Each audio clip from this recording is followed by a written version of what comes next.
While on the campaign trail, President-elect Donald J. Trump made a range of statements suggesting a shift away from a policy of interventionism, combined with a focus on safeguarding U.S. borders and jobs at the expense of the dominant ideology of globalism.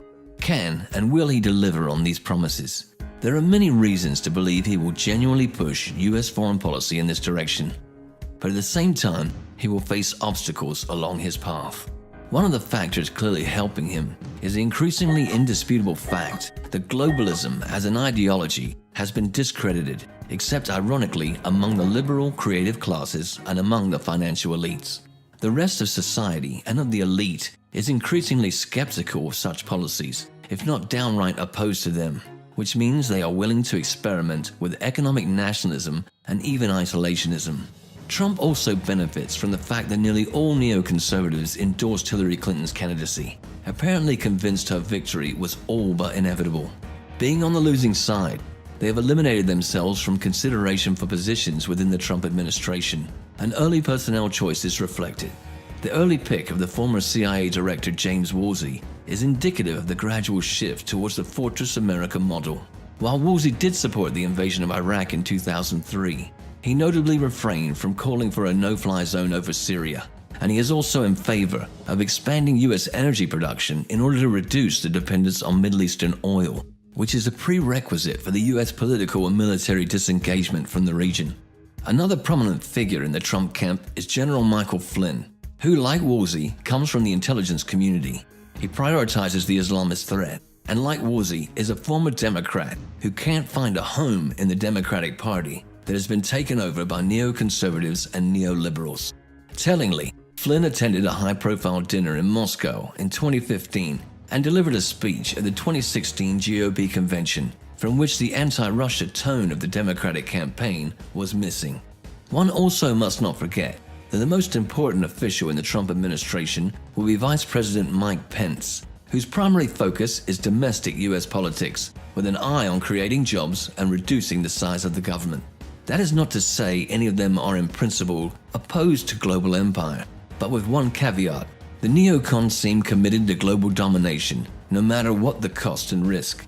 While Trump's people have in the past supported various trade agreements, invasions, and international confrontations, including Iraq, Syria, and Ukraine, as long as the cost to the United States was low.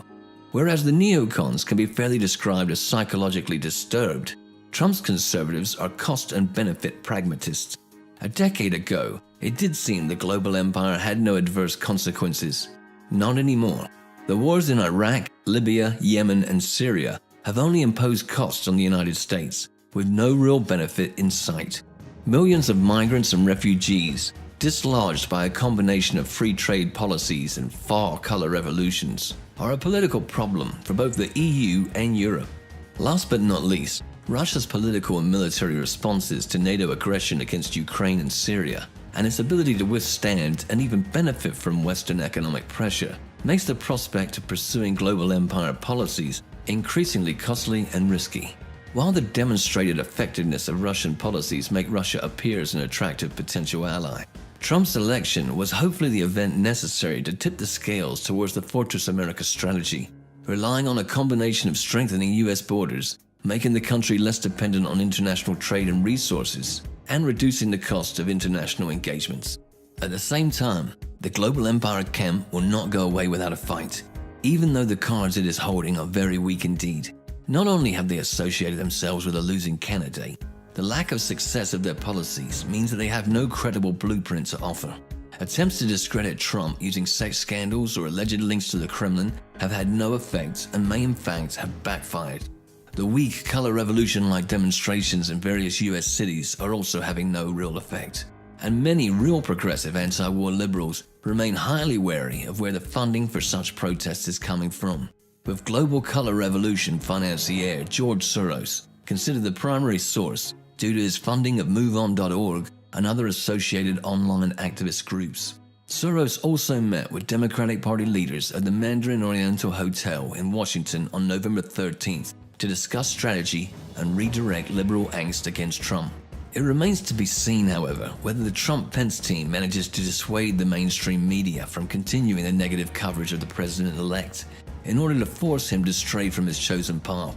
One can also envision pressure on Trump being exerted through pressuring the members of his family, using scandals, or in order to teach him that defying the US deep state will be costly. Similar techniques have been used against several international leaders, with Ukraine's President Viktor Yanukovych being effectively neutralized during the Maidan by the mass media propaganda barrage. Trump does benefit, however, from his core constituencies simply not believing the US mainstream media. At a minimum, the global elites will attempt to find as much compromising information concerning Trump, his family, and close associates as possible in order to make him an offer he can't refuse, backed up by a sizable financial consolation prize. If Trump refuses to succumb to direct and indirect pressure and attempts to pursue even part of what he promised during the campaign, Trump's opponents will embark on more drastic measures, including a Maidan-like permanent demonstration aimed at tarnishing Trump's reputation, or even an assassination attempt. While the former is highly likely, the latter is somewhat less plausible, because it would result in elevating Trump to martyrdom, and also set a precedent for future assassinations, which is something the US elite fears greatly. However, Trump will have to deal with tremendous and constant psychological pressure that will be exerted on him through his close associates, family, and of course the media, in order to disorient him and throw him off course. Moreover, Trump's political foes will pursue an international approach, using NATO and the EU as a means of exerting pressure on the new administration through military provocations if need be. The US, being a relatively sparse, resource-rich country not unlike Russia, can pursue a Fortress America strategy. The EU would find it much more difficult to do such without embracing authoritarian governance, as it requires a Lebensraum-like sphere of influence that would provide natural resources which the continent lacks. But currently, Europe has no Grande Armée or Wehrmacht. It has to rely on US military power and subversion. Hence the hysterical European reaction to the US election. For the adoption of a Fortress America strategy by the US renders the EU's own strategy of expansion obsolete. Deciding what to do about the US relationship to Europe has become a major net drain on US resources, and will therefore be a major challenge for the Trump administration.